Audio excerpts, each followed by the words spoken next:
करूं सप्रेम प्रणाम। अशुभ हरन मंगल करन धनी श्रीदेव चंद्र जी नाम। श्री प्राणनाथ निज मूलपति श्री मिहराज सुनाम।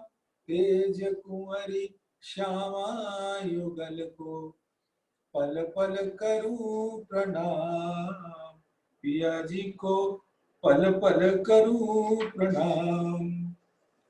प्रथम लागू दो चरण को धनिये न छुड़ायो खिन।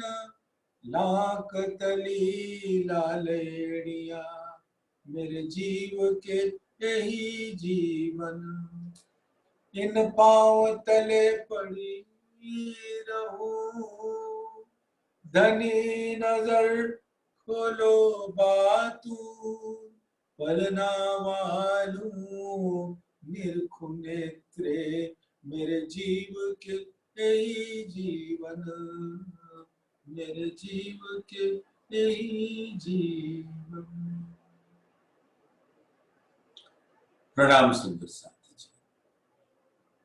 धाम धनी अक्षरातीत श्री इंद्रावती जी के धाम दिल में विराजमान,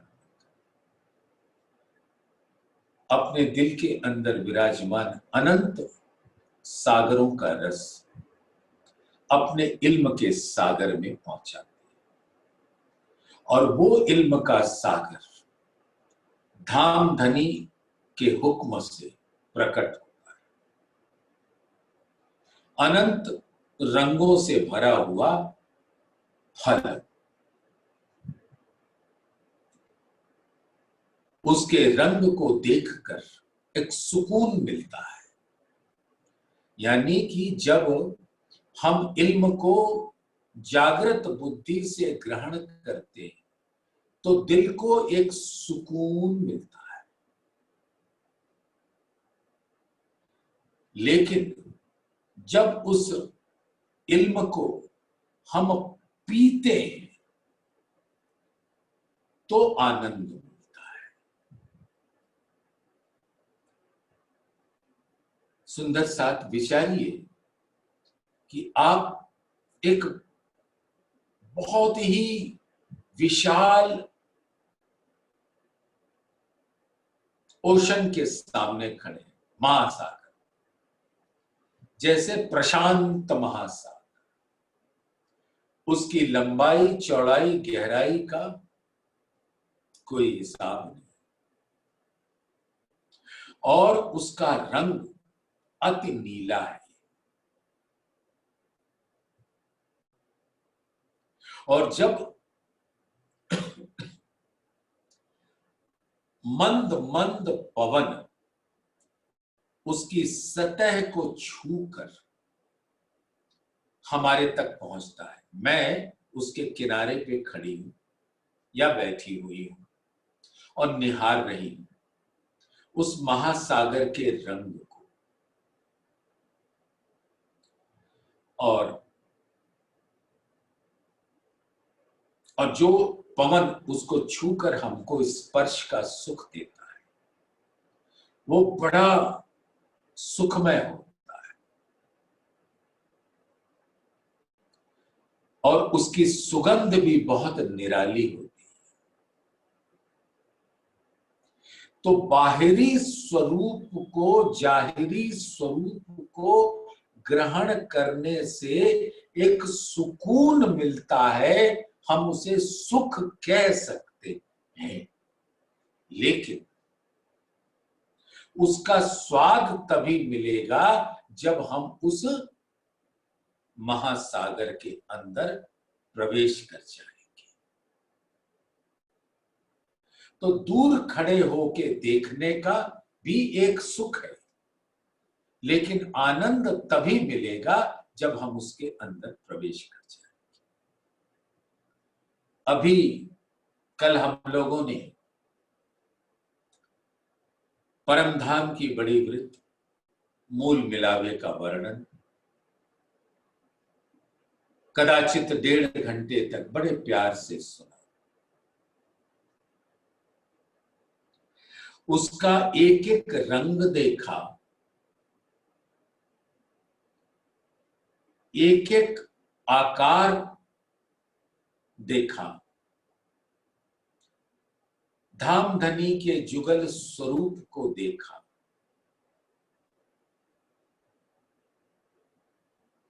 उनके चरणार बिंद को देखा, उनके नैनों को देखा,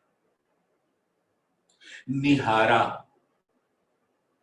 यानी कि दीदार किया। तो दीदार का एक सुख है, वो परम सुख। लेकिन क्या हम ने मूल मिलावे को राज्य के दिल में देखा और क्या मैं उसमें प्रवेश कर गई और अब वहां का जो स्वाद है, जो हमारे अंतर में आनंद की लहरें उठा रही हैं, क्या हमने उसको महसूस किया? तो सुंदर सा आज हम श्री परम धाम की बड़ी मृत का 111 नंबर का प्रकरण को आपस में मिल बैठ के सहूर करने का प्रयास करें।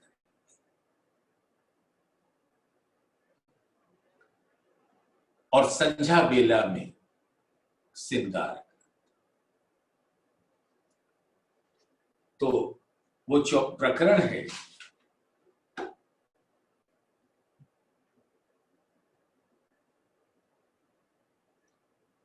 एक 110 प्रकरण की आखिरी चौपाई एक बार बोलूंगा।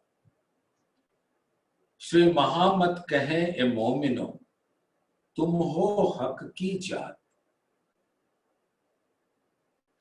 मोहम्मद अलैहिस्सलाम ने तुमको करी सिफायत। यानी कि श्री इंद्रावती जी के दिल में धामधनी के पूर्ण स्वरूप उनके दोनों बड़े मलाइकों के साथ विराजमान हुए, उनको यहां पर महामती का खिताब दिया।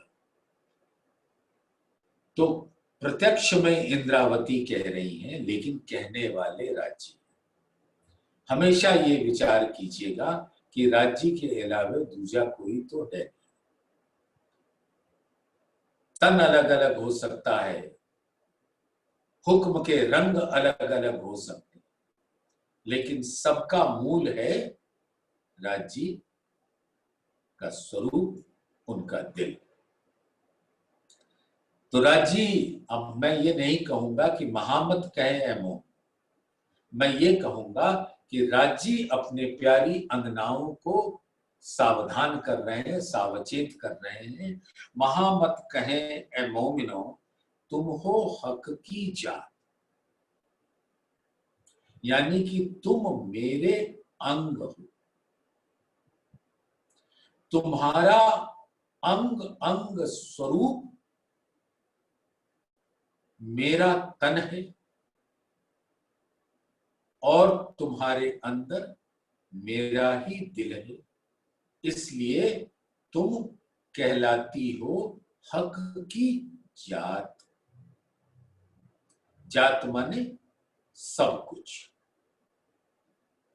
जैसे एक पिताजी होते हैं, उनके पुत्र हैं, तो पिताजी के हर सामान का वारिस होता है वो पुत्र।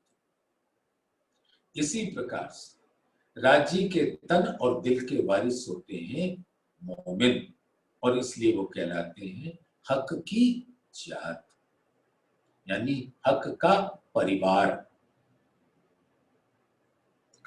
मोहम्मद अलैहिस्सलाम ने, रसूल साहब, जब 90,000 हर्फ सुना मेराज में, मूल मिलावे में, तो वहां पर उनकी जब बातें हुई तो उसमें उनका एक सवाल था, ये आबदार मोती कौन है जिनके चेहरे पे कुफ्ल लगा है? यानी ताला लगा हुआ है। ये बेसुध सी दिख रही है लेकिन बहुत ही सुंदर है। इनकी आभा देखने लायक तो मानो मेरे नैन है ही नहीं, इतने सुंदर है। और धामधनी ने जब इसका प्रत्युत्तर देकर उनको बताया, उन रूहों की महिमा गाई, तो वो तुमको करी सिफायत। तो जो रूहों की महिमा है उसका वर्णन रसूल साहब ने किया। तो इसके आगे का प्रकरण है हक इल्म देखावे अरफान, यानी अब राजी अपने इल्म से रूहों की महिमा का बयान कर रहे हैं। लुंदनी इल्म हक का सब तिसके दरमियान, पाइये मार्फत तिन से ए पावे मोमिन अरस कान। सुंदर साथ, आपको अब कई दिनों से ये बात हो रही है कि अगर आप वाणी सुनना चाहते हो तो आपके कान अर्श के होने चाहिए, और अर्श की जुबान से ये बात कही जा रही है तो अर्श के कान से सुनना होगा, अर्श के बुद्धि से ग्रहण करना होगा, और ये सब कुछ मूल मिलावे में होगा और कहीं नहीं होगा। जहां धाम धनी विराजमान है अपनी रूहों के साथ, जहां पर आपको आदेश है कि आप अपनी सुरता ले जाकर वहीं पर वाणी सुनिए। चौपाई कई बार कही गई है, आपको याद करना पड़ेगा, उसको दिल में रखना पड़ेगा।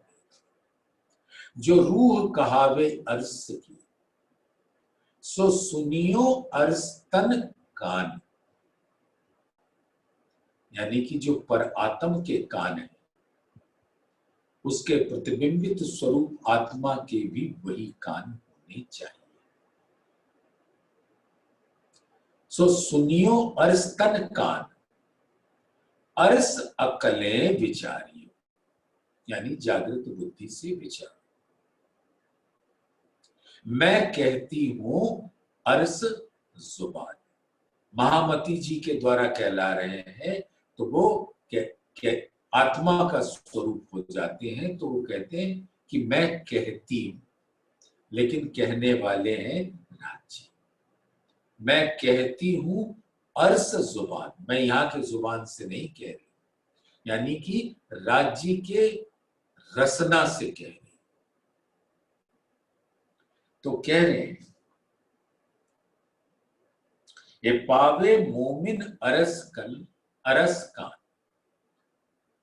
और इसी परम धाम की बड़ी वृत्त में वर्णन आता है, कहना कहलावना हक हाली बिना न हो, कान भी हक दे वही तब सुन सके।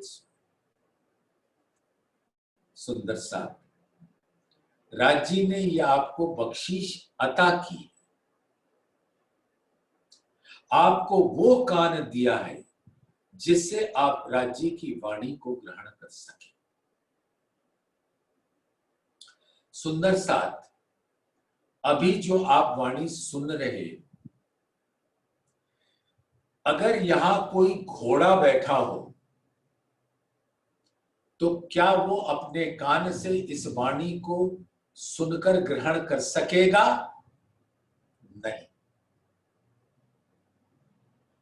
उसी प्रकार से इस कान से सिर्फ ब्रह्म सृष्टियां ही ब्रह्म ज्ञान को धारण कर सकती है, ग्रहण कर सकती हैं और उसका रस पी सकती हैं, और बाकी किसी के ये कुछ समझ ही नहीं आएगा। शर्मा हुजूरी में यहां बैठा रह सकता है, जैसे प्रवाह भाव, मर्यादा भाव। अब आए हैं तो बैठे, सुन नहीं रहे, उनका कान उनको कहीं और पहुंचा रहा है। तो ये जो मोमिनों को अर्श का कान दिया गया है, अब सबसे यही गुजारिश है कि राज्य की वाणी को आप अर्श के कान से सुनना, यहां के कान से मत सुनना। लुंदनी इलम हक का। इलम क्या है? इलम पहली बार उतरा है मूल मिलावे में 90,000 हर्फ के रूप में, जो अक्षर ब्रह्म की आत्मा ने इश्क लेकर सुना, जागृत बुद्धि को संग रखकर मूल मिलावे में। और राजी ने अपने इल्म का सागर खोल दिया, उन 90,000 हर्फों में निहित कर दिया। और खुलासा ग्रंथ में वैसे तो वर्णन कई जगह आता है कि 30 का तुमको अख्तियार है, तुम कह देना, 30 का जिसको सही समझना उसको कह देना, और 30 का मैं आकर खुद खोल दूंगा। लेकिन खुलासा ग्रंथ के एक दूसरे नंबर के प्रकरण में बड़ा साफ कहा, 30,000 आप खोलेंगी, 30,000 मेरी श्यामा जी खोलेंगी, और 30,000 मैं खुद खोलूंगा। और जब मैं खोल रहा हूंगा तो आप दोनों ही मेरे अंदर बैठे होंगे। जैसे परम धाम के मूल अद्वैत में सत अंग और आनंद अंग, ये सब राज्य के मूल अद्वैत के अंदर विराजमान है। सुंदर साथ आप अपने दिल के आंखों से देखिए, राज्य का वो मारिफत स्वरूप परम सत्य जो है, सत्य का भी, सत्य से भी परे परम सत्य, सत्य जो दिखता है, परम सत्य जो दिखता नहीं लेकिन जिसका है वो सब जानता है, तो उसको कहते हैं मूल अद्वैत। और उसके दो अद्वैत स्वरूप हैं, यानी कि जो चिदघन स्वरूप है राज्य का दिल, वो मूल अद्वैत है। और उस मूल अद्वैत के दो अद्वैत अंग हैं, यानी वो भी एक ही राज्य का ही अंग है। एक सत अंग यानी अक्षर ब्रह्म, और राज्य का दिल है नूर, और सत अंग का गुण है जलाल, तो वो नूर जलाल कहलाते हैं। और जमाली का गुण जो आनंद अंग है, तो जमाली के गुण का जो रस है वो आनंद कहलाता है, वो श्यामा जी, वो भी राज्य के अद्वैत अंग है। तो सत और आनंद दोनों के लीला का रस का पान कौन करता है? वो चिदघन स्वरूप नूर मूल अद्वैत।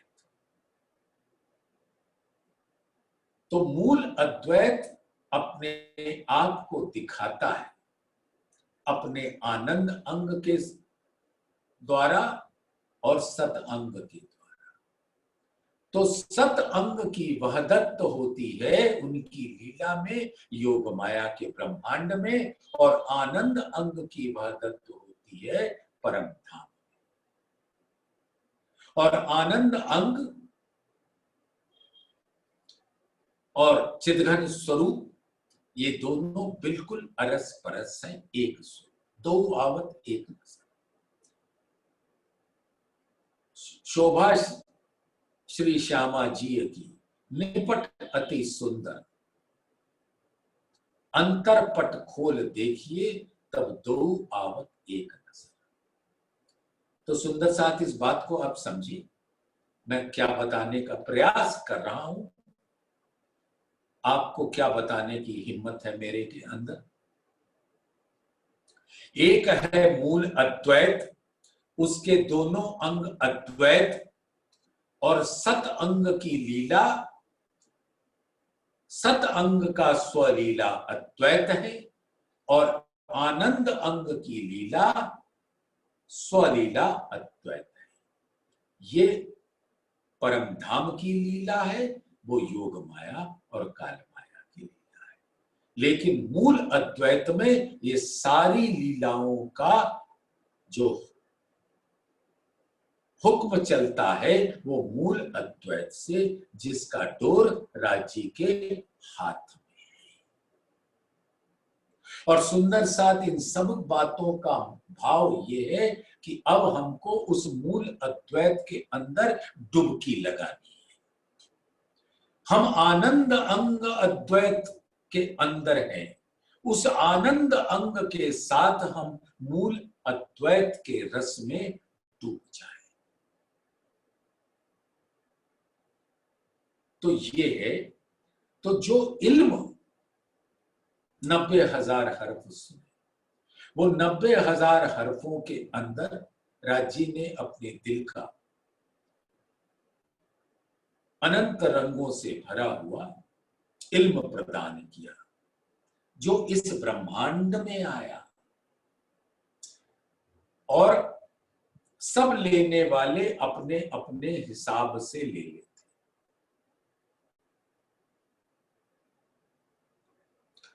जैसे एक उदाहरण दे रहा हूं, हम किसी शादी ब्याह में जाते हैं, वहां विध विध के व्यंजन रखें, तो कोई खट्टा वाला व्यंजन खाएगा, कोई तीखा वाला व्यंजन खाएगा, चाट पकौड़े, और कोई सुंदर मीठा खीर लेगा। तो सबकी अपनी अपनी संस्कार है, अपने अपने प्रवृत्ति है। तो ब्रह्म सृष्टि मीठा खीर लेगी, ईश्वरीय सृष्टि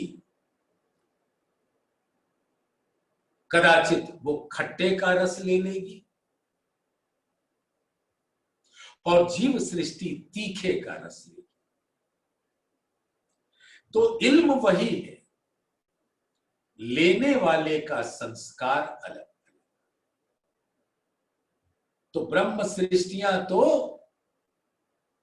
अपना मीठा रस मूल अद्वैत का इस इल्म में दे रहे। तो सुंदर सा लुंदनी इलम हक, लुंदनी माने होता है कुंजी, चाबी, और इलम तो खजाना है। जो 90,000 हर्फ सुनाए वही इल्म है। उस इल्म को खोलने के लिए जो कुंजी है वो लुंदनी है। तो जब वो लुंदनी उस इल्म को खोल देती है तो ये इल्म क्या कहलाता है? इल्म लदुन्नी।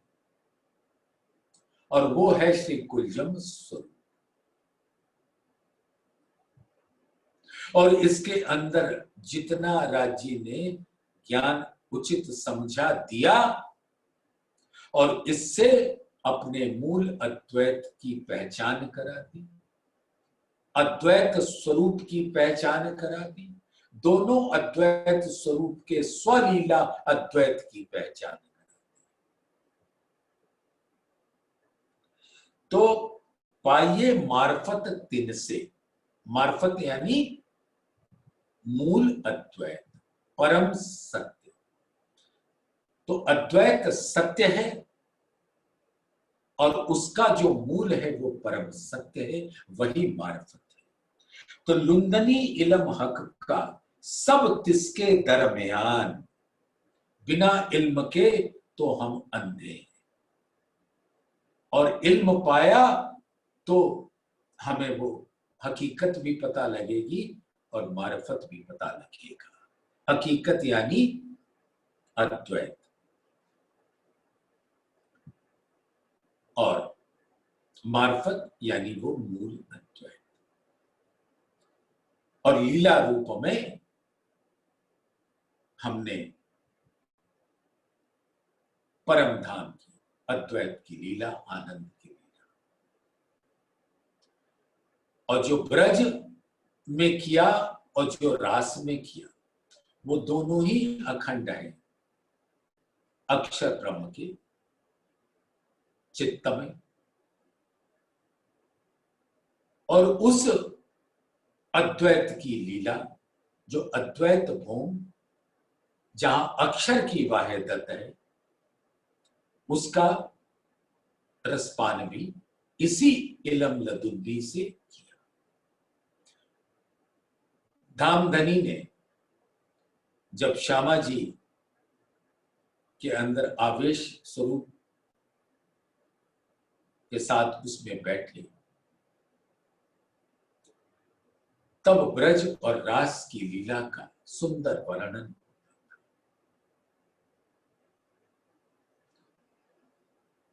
धाम का भी वर्णन होता था।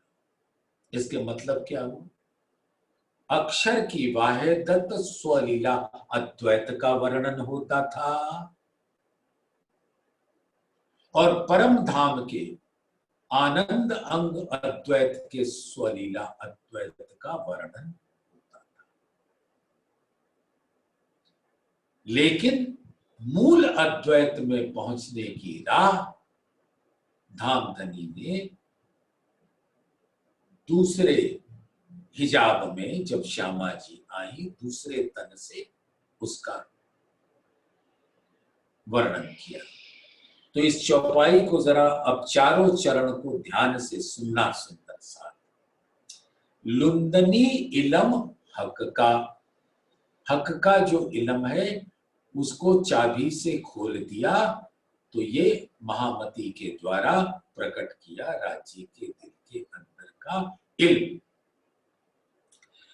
सब तिसके दरमियान यानी अक्षर की वाहिदत और श्यामा जी की वाहिदत, अक्षर की स्वलीला अद्वैत और श्यामा जी की स्वलीला अद्वैत, और वो मूल अद्वैत। इन सबका, ये सब इसी इल्म से हम ग्रहण कर पाते हैं, जब जागृत बुद्धि जो राज्य ने बख्शीश की है अपनी रूहों के वास्ते, उससे। और पाइए मार्फत दिन से, तो मार्फत यानी परम सत्य, ए पावे मोमिन अरस का। और ये ब्रह्म सृष्टियां जो अपने दिल को परम धाम के अंदर मूल मिलावे में अपने चित्त को पहुंचाकर सुनती हैं, उसका रस हमें आनंद देता है। यहां पर इल्म को सुनते हैं तो एक सुकून मिलता है, क्योंकि माया का जो कष्ट है वो बहुत तकलीफदायक है। लेकिन जब ये इल्म की लहरों को हम सुन लेते हैं तो थोड़ा शांत हो जाता है। तो सिर्फ यहां के कान से सुनेंगे तो शांति मिल सकती है, सुकून मिल सकता है, लेकिन मार्फत नहीं मिलेगी। वो तो मूल मिलावे में ही अपनी सुरता रखकर अगर हम सुनते हैं धामधनी के द्वारा दिए हुए कान से, और ग्रहण करते हैं धामधनी के दिए हुए अक्ल से, और उन बातों को सुनते हैं जो धामधनी अपनी रसना से सुना रहे हैं, तब हम ये अक्षर की वाहिदत, श्यामा जी की वाहिदत, हक की वाहिदत, हक और श्यामा जी में कोई अंतर नहीं, दो आवृत्ति। तो चाहे हक की वाहिदत कहो चाहे श्यामा जी की वाहिदत, क्योंकि उस बाह्य दत्त में लीला जो है वो श्यामा जी की आनंद की लीला।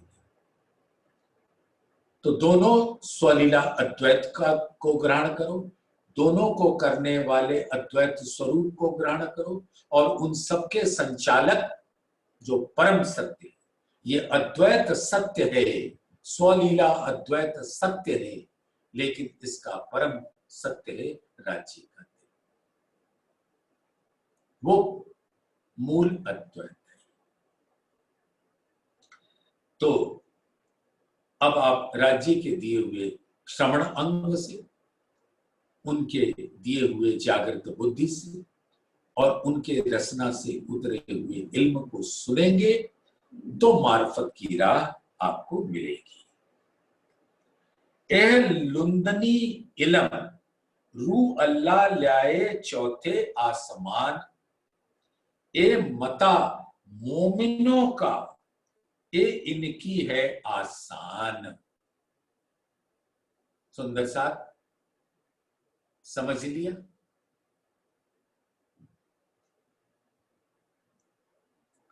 जो ये कुंजी ले आए,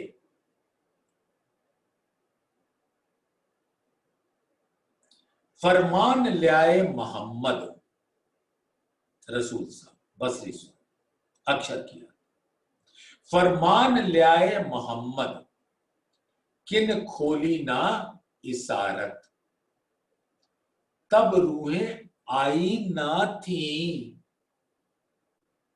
तो पीछे फेर करी सरत। मोहम्मद कया मसीह आवसी ले कुंजी लाहूत से, एक दीन सब करसी बल इन कुंजिए के। वो इल्म तो आया, लेकिन अगर कुंजी से वो खोला नहीं जाए तो कुछ नहीं मिलेगा। तो ए लुदन्नी इल्म रू अल्लाह ल्याए चौथे आसमां, यानी जहां से उतरे वहीं से ले आए। राजी ने उनको वो कुंजी पकड़ाई, प्रत्यक्ष में यहां पर कुंजी पकड़ाई श्याम जी के मंदिर में जामनगर। ये मता मोमिनों का, और ये कुंजी खोल देने के बाद जो इल्म लदुन्नी है वो उसके वारिस ये मोमिन है। ये मता मोमिनों का, ये खजाना ब्रह्म सृष्टियों का है, ये इनकी है आसान, और ये आसानी से इसको ग्रहण करके मूल अद्वैत तक पहुंच जाते हैं। सुनने के लिए 10 लोग बैठे हो सकते, लेकिन जो असल वारिस है वो तो धाम धनी के दिल में पहुंच जाएगा, और बाकी अपनी अपनी राह देख ले। मलकूत पहुंचना है, मलकूत पहुंचो, नासूत में बैठे तो सब है, एक तन हमारा लाहूत में, नासूत में और तन, असल तन रूह है अर्श बीच में, तन नासूत में आया इजन, इजन माने हुक्म, हुक्म लाया ना आत्माओं को। कई दिनों से ये बात आपको बताई जा रही है, और जो बात बताई जा रही है उसको ग्रहण किए रहिए, नहीं आगे के क्लास आप नहीं समझ पाओ। यानी कि जो पहले क्लास में बताया, दूसरे में बताया, तीसरे में बताया, चौथे में बताया, तो इन सबको याद रखते हो तब आप इंजीनियरिंग या मेडिकल या ऐसे कोई ऊंचा कोर्स कर पाते हो। आपको दर्जा 4 में पढ़ा था, याद नहीं, दर्जा 10 में पढ़ा था, याद नहीं, तो फिर आपके बस की ये ऊंची शिक्षा नहीं। तो इस प्रकार आप जो भी सुनते हो आप उसको याद रखो, वो धाम धनी की मेहर बरसाती है हम सबके ऊपर। तभी ये मोमिन, तो मैं बता रहा था कि इसी ज्ञान से नासूत से चलकर आप अपना ठिकाना मलकूत में रोक देते हो कि शून्य निराकार निरंजन को पार कर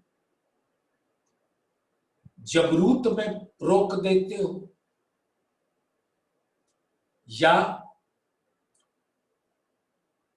अर्श अजीम में पहुंच जाते हो, या रंग महल के अंदर मूल मिलावे में पहुंच जाते हो। इसी को कहते हैं नासूत, मलकूत, जबरूत, लाहूत, हाहूत। तो हाहूत में विराजमान है वो मूल अद्वैत। तो जो जहां का रस पान करना चाहता है, ये इल्म उसको वहां तक के राह को आसान कर देती। ए बिगर पढ़े आवत तामे जो फिरकान, जो वारसी बाप की हो बेटे को आसान। सुंदर सा कितने प्यार से राज जी ने आपको बता दिया कि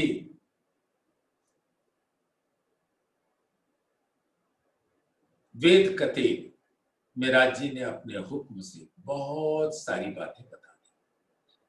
अभी वो विषय की चर्चा नहीं हो रही है।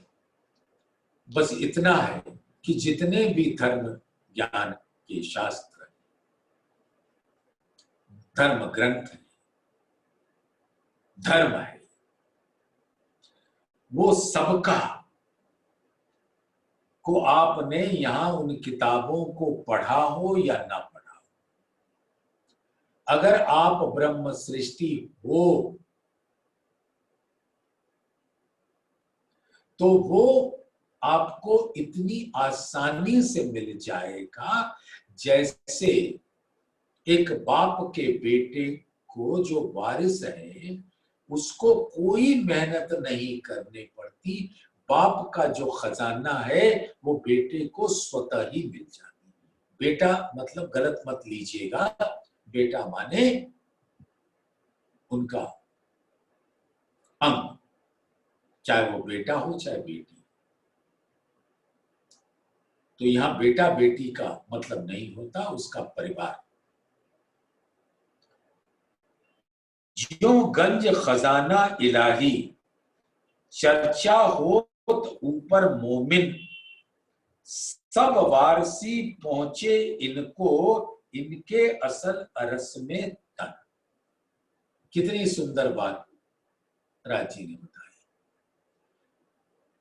सुंदर साथ आप सभी से प्रार्थना है कि बैठकर इस ज्ञान को अर्शतन कान से सुनिए। आराम की मुद्रा में नहीं, चितवन की मुद्रा में बैठकर सुनिए तो राज्य आपको रस देंगे।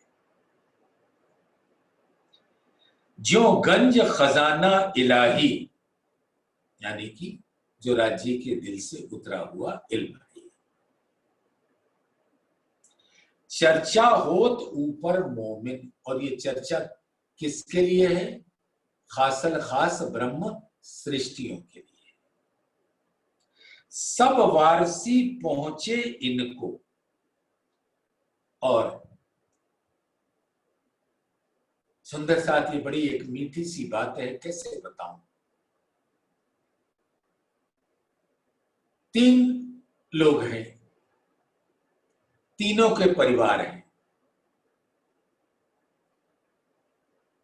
एक ब्रह्म सृष्टि का परिवार, एक ईश्वरीय सृष्टि का परिवार, और एक जीव सृष्टि का परिवार। तो ब्रह्म सृष्टि का जो खजाना है वो तो राज्य के दिल का है। उसके वारिस कौन होंगे? ब्रह्म सृष्टि। ये तीनों आपस में, तीनों कड़ियां अपने मजल में, एक से दूसरा ना हो। एक खिलवत में आप सुन चुके।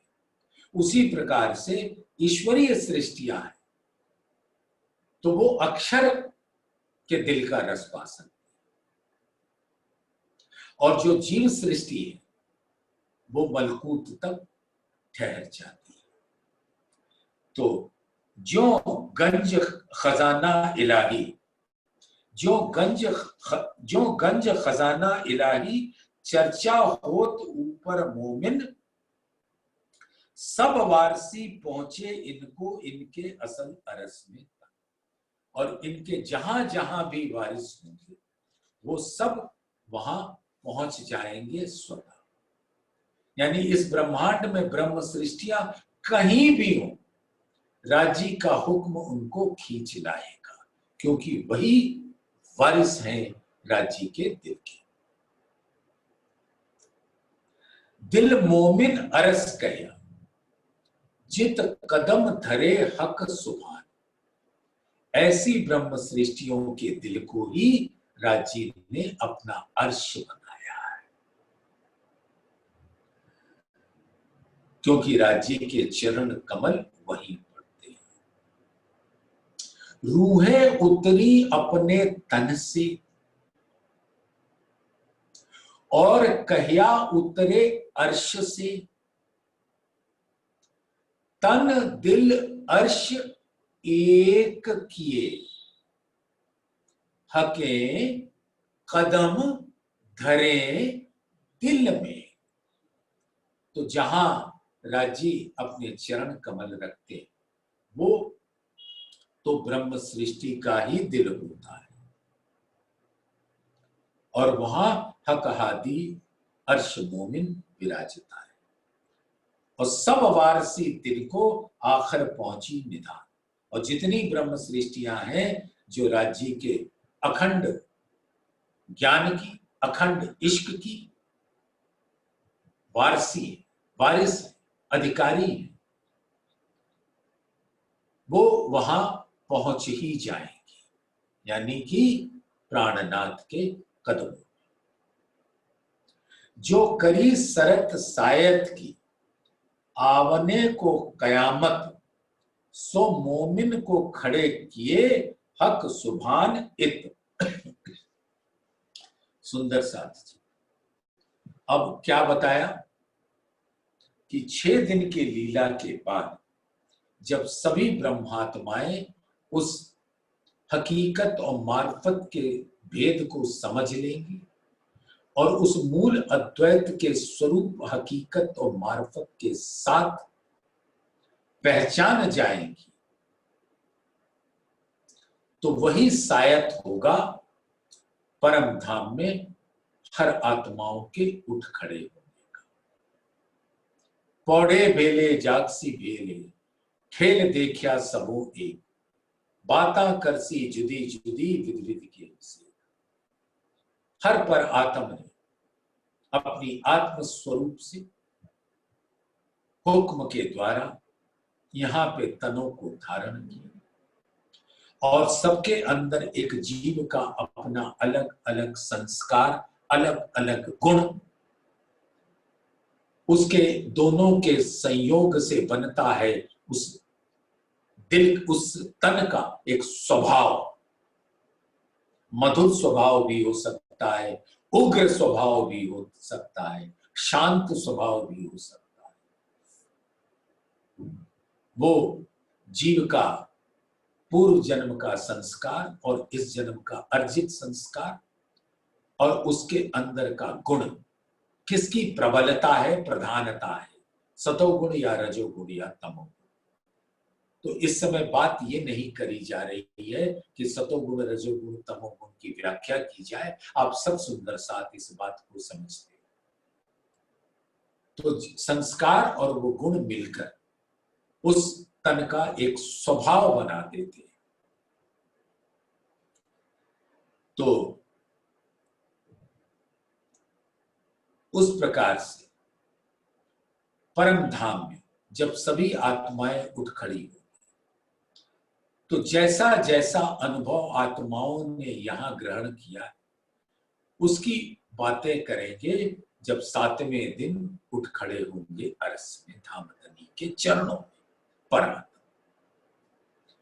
तो जो करी सरत सायत की, आमने को कयामत, और उसी दिन को कायमी कहा जाता है कि रूहें अपने तन में वहां खड़ी हो जाएंगी और बाकी सभी जीव अक्षर की नूर नजर तले अखंडता को प्राप्त करेंगे।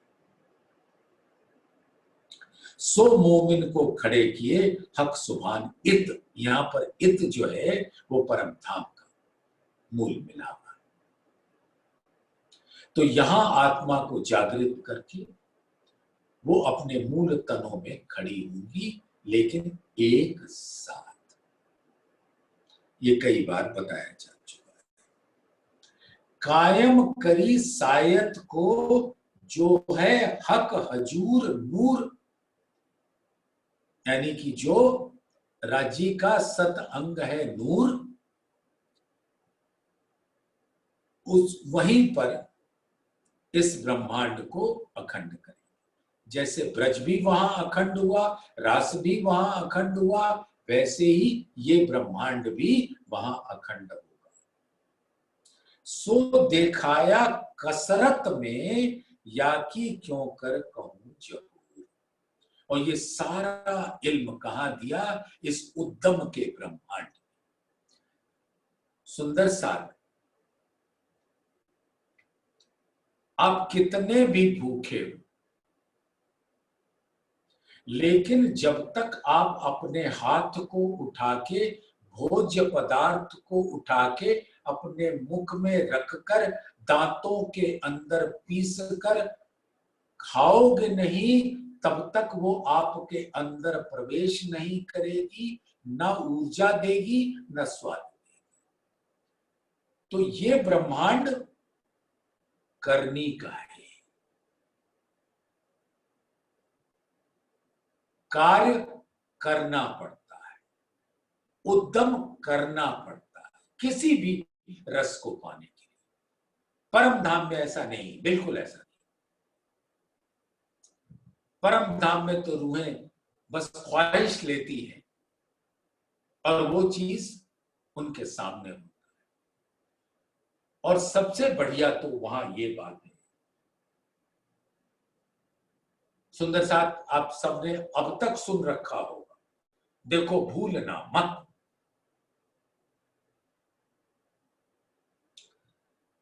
यहां पर आपके सामने एक भोज्य पदार्थ रखा, आपने अपने नैनों से देखा, तो क्या उससे आपको तृप्ति हुई? यानी कि आपको उठा के उसको खाना पड़ेगा। लेकिन परम धाम में ऐसा नहीं है। आपने दिल में लिया तो सारे भोज्य पदार्थ आपके सामने हाजिर हो जाते हैं और आपने अपने नैनो मात्र से देखकर उस सबका रस पी लिया। क्योंकि परम धाम ही ऐसा है जहां पे हर ज्ञानेंद्रिय का काम करती। परिक्रमा ग्रंथ प्रकरण 9 में पढ़ लेना सुंदर साथ।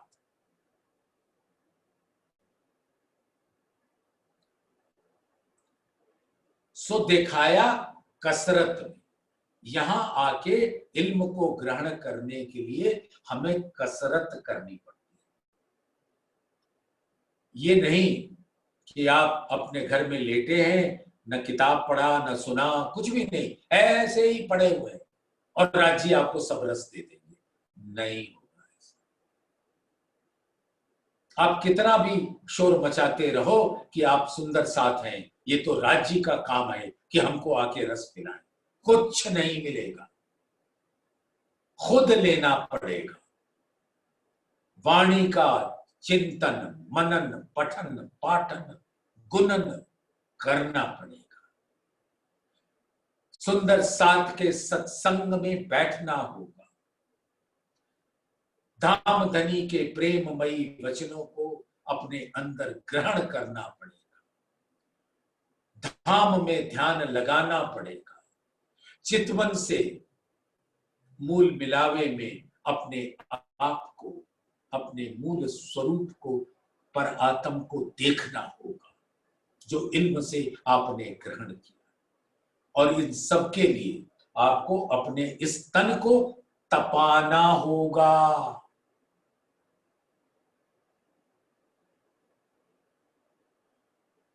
देवचंद्र जी के तन ने कितना तपाया आपको क्या पता नहीं, हमको क्या पता नहीं।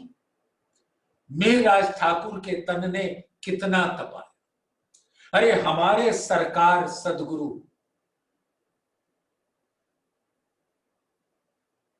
ने अपने तन को सुंदर साथ के लिए कितना गलाया। जो उनके सुंदर साथ हैं, जिन्होंने उनसे तारतम ज्ञान लिया, जिन्होंने उनकी बातें सुनी, जिनका दिल के अंदर इल्म की रोशनी पहुंची, क्या हम जानते नहीं कि उस तन ने कितना अपने आप को गलाया। उनके सदगुरु राम रतन दास जी,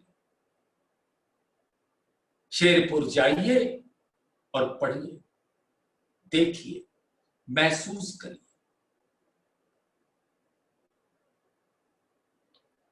श्री प्राणनाथ ज्ञानपीठ सरसामा में विराजमान श्री राजन स्वामी जी ने धामधनी की कृपा से एक सुंदर पुस्तक की रचना की, प्रेम का चांद। वो जीवनी है, जीवन कथा, बीतक है। किसकी? बड़े महाराज जी। भाई हम तो उनको बड़े महाराज जी करते हैं, कहते हैं, उनका नाम लेना हमको जरा शर्म आती है। अपने इतने बड़े का नाम कैसे, तो हम बड़े महाराज कहते थे। उन्होंने अपने तन को कितना तपाया और फिर अपने दिल के सागर से इल्म जो राज जी ने दिया उसको पहुंचा दिया सरकार श्री के तन में, क्योंकि उस तन ने भी बहुत कसनी की।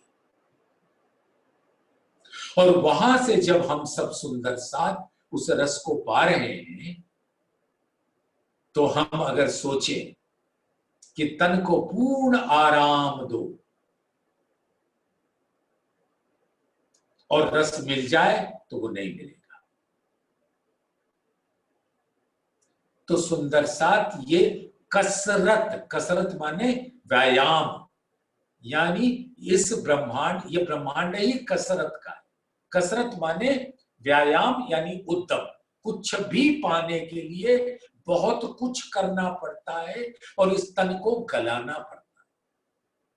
पैसा पाने के लिए, धन दौलत पाने के लिए, पद प्रतिष्ठा पाने के लिए तो हम हर समय अपने आप के तन को गलाते रहते हैं, लेकिन धाम धनी के दिल का रस पीने के लिए गलाना कबूल नहीं होता। सुंदर साथ, कृपया करके ऐसे विचारों से बचो। बस मैं यही कहना चाहता हूं कसरत के बारे में। तो कायम करी सायत को जो है हक हजूर नूर, यानी कि हक के जो सत्य अंग है अक्षर ब्रह्म, उनकी नूर नजर तले इस ब्रह्मांड को कायम करेंगे और हम उठ खड़े होंगे, यानी कि परात्म उठ खड़ी होगी परमधाम में। और ये सारा कुछ ज्ञान कहां दिया? इस कसरत के ब्रह्मांड में, या कि क्यों कर कहूं जो, कि किस प्रकार से ये इल्म यहां प्रकट होकर सबको अपनी अपने गंतव्य स्थान पर पहुंचा देता है। इन इशारत दरमियान में इत देखे 6 दिन, मेहदी मोहम्मद की मेहर से दीन मोहम्मद हुआ रोशन। वाह सुंदर सा। और राजी ने इस कसरत के ब्रह्मांड में, इसके दरमियान में सारी इशारतें जो 90,000 हरफों में किया था, उसका प्रकटीकरण, जहूरीकरण 6 दिन की लीला में कर दिया। ब्रज रास बसरी स्वरूप, चौथे दिन की लीला तीसरी बसरी स्वरूप यानी कुरान पाक का आना, उन 90,000 अर्थों को सुनना। चौथे दिन में धनी देवचंद्र जी के तन से, और 5वें दिन की लीला प्राणनाथ है। उसके अंदर भी वही श्यामा जी, बस दूसरा तन धारण किया। हरा हुल्ला सुपेद उदरी, इसके बारे में चर्चा किसी और दिन कर लेंगे सुंदर साथ।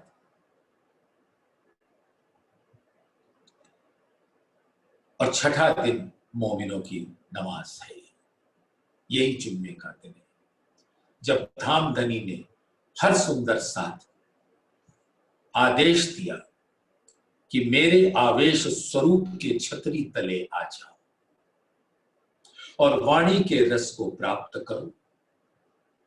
और कल भी मैंने ये बात कही कि हमारे परमहंस इतना कह गए कि श्वास श्वास निज नाम जपो, वृथा श्वास मत को, ना जाने इन श्वास को आमन होए न होए। कुछ पता नहीं अगली सांस आएगी कि नहीं आएगी। इस श्वास के डोर से तो हमारा जीवन चल रहा है, और अगर ये तन चला गया तो सब कुछ वहीं ढेर हो जाएगा। और वो पश्चाताप की अग्नि इतनी भयंकर होगी कि रो रो के हमारा बुरा हाल होगा, और हम अपने महबूब का मुखार बिंद के दर्शन को तरसेंगे। रो रो के बुरा हाल होगा हश्र के मैदान में।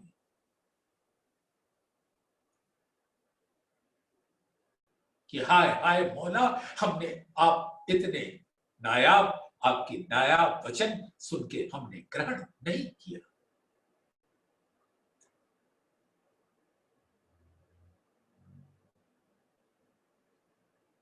तो धामधनी ने सबको अपने दिल के अंदर बुला लिया। आवेश स्वरूप प्राणनाथ जी अपने इल्म के कबाए में हमको रख लिया, और थोड़ा उद्यम करना है। तो कल बात ये हुई कि श्वास श्वास निज नाम करना अत्यंत आवश्यक, लेकिन कम से कम एक दिन अपने जीवन में धामधनी के सानिध्य में रहकर दिखाएं सुंदर सा।